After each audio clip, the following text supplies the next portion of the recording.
పప్పు అయితే ఇంకా నేను ఒక 4-5 గంటల ముందు అయితే నానబెట్టేశానండి. పప్పు మినపప్పు చూస్తున్నారు కదా, మినపప్పు నానబెట్టేశాను. ఇక్కడ వచ్చేసి హాఫ్ కేజీ రవ్వ అయితే నానబెట్టేశాను.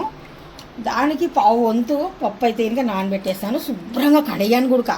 శుభ్రంగా కడిగిన తర్వాత ఇప్పుడు ఈ పప్పున్న వాటర్ తీసేసి మనం గ్రైండర్లో అయితే వేస్తున్నాము. ఇప్పుడు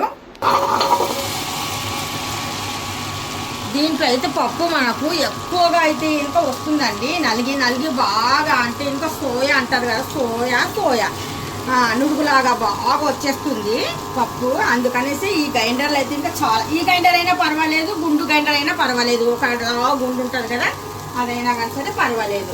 ఇప్పుడు వాటర్ వెంటనే వేయకుండా మనము కొద్దిగా వేడి చేద్దాము. ఎక్కడైనా కానీ సరే కొద్దిగా మనకు మినపప్పు జారింటే కనుక ఆ మినపప్పు జారకుండా ఇలాగైతే కనుక కొద్దిగా లైట్గా 1-2 సార్లు చేస్తే చాలు, ఫాస్ట్గా నలిగిపోతుంది. టైం కూడా ఎక్కువ పట్టదు.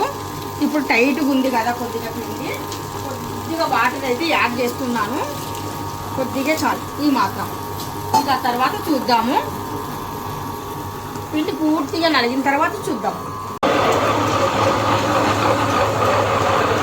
చూస్తున్నారు కదా, కొద్దిగా మనం చెయ్యి అనేది అలాగ అడ్డు పెట్టామనుకోండి నీట్గా గుడ్డు కింద పడిపోయి పిండి బాగా ఫాస్ట్గా నలుగుతుంది.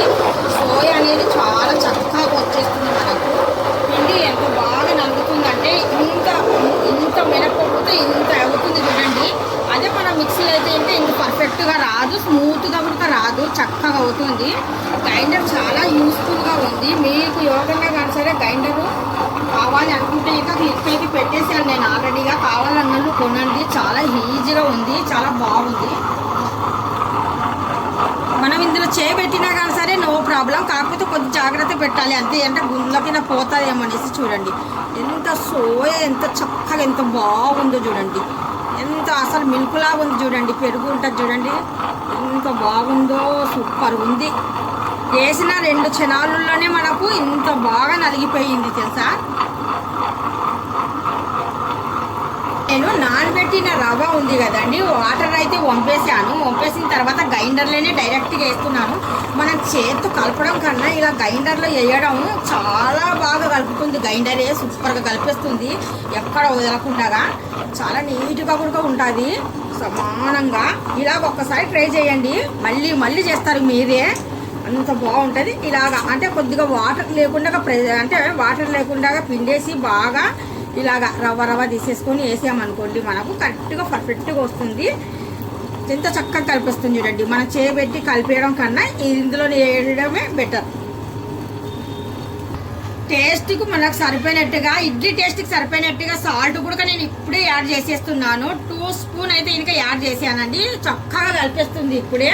మనకు పిండి కూడా పర్ఫెక్ట్గా లూజ్గా లేదు, టైట్గా లేదు, కరెక్ట్గా అంటే చాలా కరెక్ట్గా ఉంది. చూసాను కదా, ఇంకా పిండి అయితే మనకు రెడీ అయిపోయింది. పిండి ఎత్తిన తర్వాత చూద్దాం.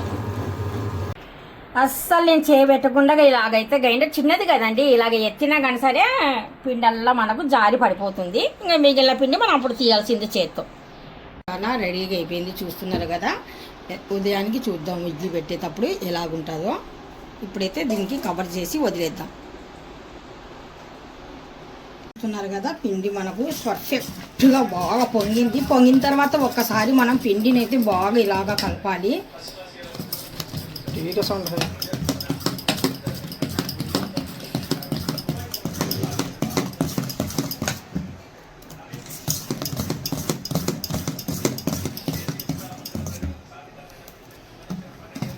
చూస్తున్నారు కదా, కొద్దిగా లైట్గా అయితే వాటర్ వేస్తున్నాను, మరి ఎక్కువగా తిక్కుగా ఉంది. మరి టైట్గా ఉన్నా కానీ సరే ఇడ్లీ అనేది కొద్దిగా టైట్గా గట్టిగా వస్తుంది. అందుకనేసి కొద్దిగా వాటర్ అయితే యాడ్ చేస్తున్నాను. చాలు ఈ మాత్రము.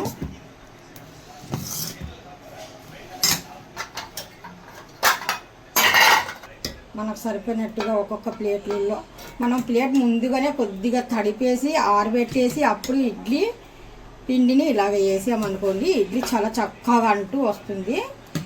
ఈ విధంగా అయితే ఇంకా పెడతాను నేను ఎప్పుడు.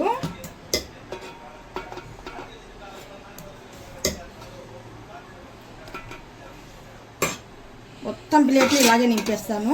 ముందుగా ఇందులో వాటర్ వేయాలా, అది మర్చిపోయాను. ఇప్పుడు వాటర్ కూడా యాడ్ చేస్తున్నాను. వాటర్ వేసిన తర్వాత ప్లేట్ అయితే చక్కగా ఇలా పెట్టేద్దాము. 3 ప్లేట్లలో ఇలాగే నింపేద్దాము. ప్లేట్లుగా పెట్టేసాము. పిండి మొత్తానికి సరిపెట్టేసానండి. పెద్ద పెద్ద సైజు ఇడ్లీ అయినా కానీ పర్వాలేదు, గ్యాస్ ఎందుకు ఇంకా 10 సార్లు పెట్టడం అనేసి పెద్ద సైజు అయితే పెట్టేశాను. ఇప్పుడు మూత అయితే ఇంకా కవర్ చేసేద్దాం. టైట్గా ఉండాలి బాగా మూత. మనకు 20 నుండి 25 నిమిషాల పాటు అయితే చాలు.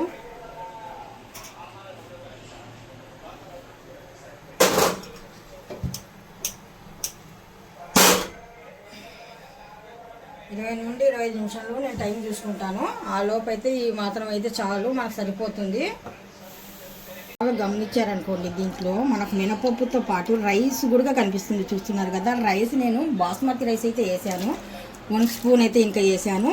అంటే మనకు మంచి క్రంచీగా వచ్చేస్తాయి, అందుకనేసి 1 స్పూన్ అయితే బాస్మతి రైస్ వేసాను. మీరు మామూలు రైస్ అయినా వేయచ్చు. నేను ఇప్పుడు మార్నింగే నానబెట్టేసాను. 1.5 అవర్ అవ్వింది, అంటే 1.5 గంట అయ్యింది మ్యాక్సిమం. చాలా మాత్రం నానిన. స్టార్ట్ చేయి.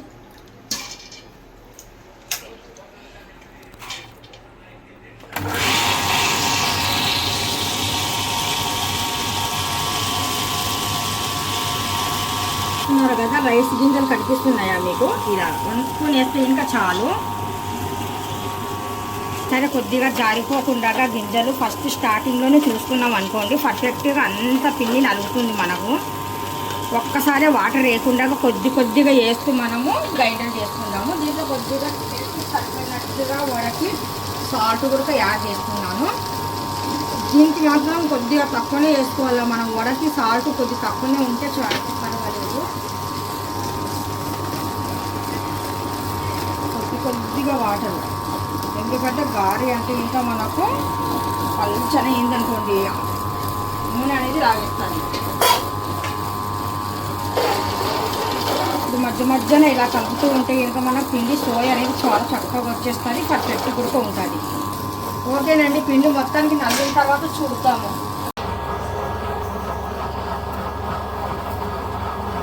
పచ్చడి అయితే రెడీ చేసేద్దాము.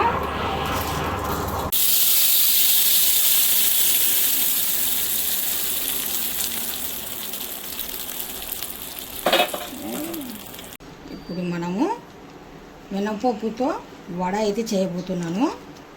మినపప్పుతో వడ చేసేటప్పుడు రౌండ్గా రావాలంటే ఇంకా ఒకటి ఇలాగా రౌండ్గా బాల్ అనేది చేసుకోవాలి మనం ఫస్ట్ ఆఫ్ ఆల్. అంటే నా మైండ్కి అనిపిస్తుంది అలాగా. ఇప్పుడు సెంటర్లో మనం మంచిగా హోల్ చేసేద్దాం. చక్కగా రావాలి మనకు అనుకుంటే. నూనె అయితే అయిపోయింది అనుకుంటున్నాను. ఇప్పుడు 1 by 1 వేసేద్దాం. నూనె ఇంకా కొద్దిగా వేడెక్కితే బాగుంటుంది అనిపించింది. మళ్ళీ మొత్తానికి ఫాస్ట్ ఇలాగే చేసేద్దాము. రౌండ్ బాల్ లాగా చేసేసి ఫస్ట్ వేసేసి ఒక చిన్న హోల్ పెట్టేస్తే సరిపోతుంది. ఈ విధంగా అయితే వేసేస్తున్నాను ఫాస్ట్గా. అంటే టైం కూడా నాకు సరిపోవడం లేదు, ఇక్కడ టైం చాలా తక్కువ ఉంది టిఫిన్ కోసము.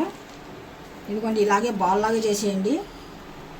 అప్పుడైతేనే మనకు మంచిగా హోటల్ స్టైల్ 5 స్టార్ హోటల్లో చేస్తాం కదా అలాగా.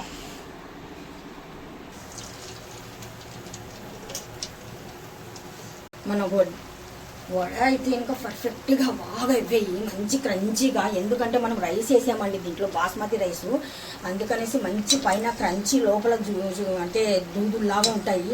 చాలా మంచి కలర్ఫుల్ కూడా వచ్చాయి, చూసారు కదా మీరు. డెఫినెట్గా అయితే ఇంకా లైక్ చేస్తారు, షేర్ చేస్తారు, కామెంట్ కూడా చేస్తారు. వెంటనే ఈ వీడియో చూసిన వెంటనే మీరు సబ్స్క్రైబ్ కూడా చేసేస్తారు. మీరు అలా చేశారనుకోండి, నేను ఇంకా మంచి వీడియోలతో మీ ముందుకు వస్తాను. ఇంకా మంచి తీసేసుకొని ఏమేమి కావాలనో మనకు అవన్నీ నేను వండుతూ చూపిస్తూ సలహాలు ఇస్తూ వస్తాను. చూస్తున్నారు కదండి, ఎంత టేస్ట్ అయినా గారెలు అయితే రెడీ అయిపోయినాయి. వావ్, సూపర్గా చేస్తూ ఉంటే ఇంకా అన్నీ చక్కగా వచ్చేస్తాయి, అన్నీ బాగా వచ్చేస్తాయి. ఇప్పుడు మనం కుకింగ్లో ఫస్ట్ అండి, ఏ కుకింగ్ అయినా కానీ సరే వెనక ఆడకుండా మొత్తానికైతే ముందైతే ఉంటాను నేను. చూస్తున్నారు కదా ఎలాగున్నాయి, మన 5 స్టార్ హోటల్లో ఉన్నట్టుగా.